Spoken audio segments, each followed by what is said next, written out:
Joining me right now is Iman Foroughtun, who is the spokesperson for Iran Liberation Congress. Iman, thanks for joining us.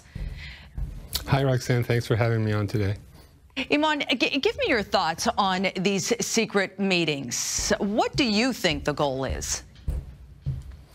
Well, based on what the I-24 News exclusive is, the meetings are supposed to be for de-escalating the tensions in Persian Gulf. I think that's a very good news for the people of Iran and U.S. and those who, like our organization, is against war, but certainly shows that how desperate the Islamic Republic is.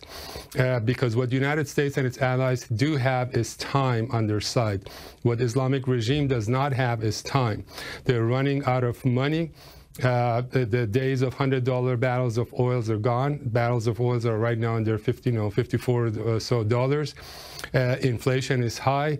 Hundreds of thousands of people inside Iran within the next few weeks are going to be unemployed.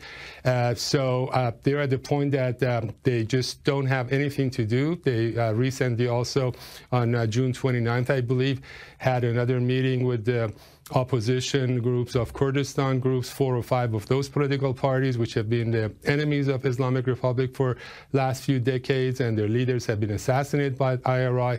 So they're trying every which way, the Islamic Republic, to come up with a way so they can save themselves. But as you can, as your reporter just mentioned, they're very fearful of a coup d'etat. They're removing top generals, 3-star generals and commanders left and right.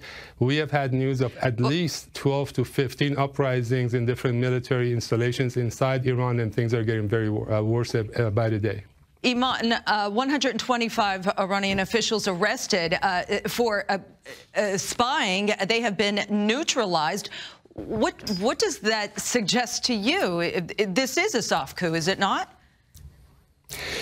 Well, this certainly says that, definitely what it says is that the Islamic Republic ruling people, Khamenei, they're very fearful of people around them. Whether or not these 125 people indeed were spying or not, certainly they've been labeled as such and removed. Like, for example, General Nasiri, that his name was brought up in the last report.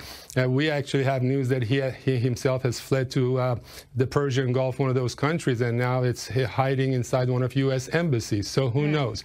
But certainly they're afraid, they're fearful, and the generals, the army, the military, they know if U.S. decides to attack, no matter how patient they've been, these guys are going to be gone. We know about covert actions between CIA officials and some of the agents of IRI in Iraq to get the coordinates of the Iran-Iraq border for potential attacks by the U.S. or Israeli or Saudi Arabian missiles. So everything is looking better and better for people of Iran, and darker for the tyrannical regime in Iran, who has been basically killing and torturing the people of Iran for the last 40 years.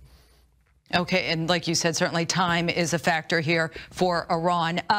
The goal to dismantle, what's on the table here? Is it to dismantle the JCPOA? Quickly, if you can, please, Iman. Absolutely. Well, the U.S. has pulled out. Europe has been trying for last year or so to get around the P5+1 agreement.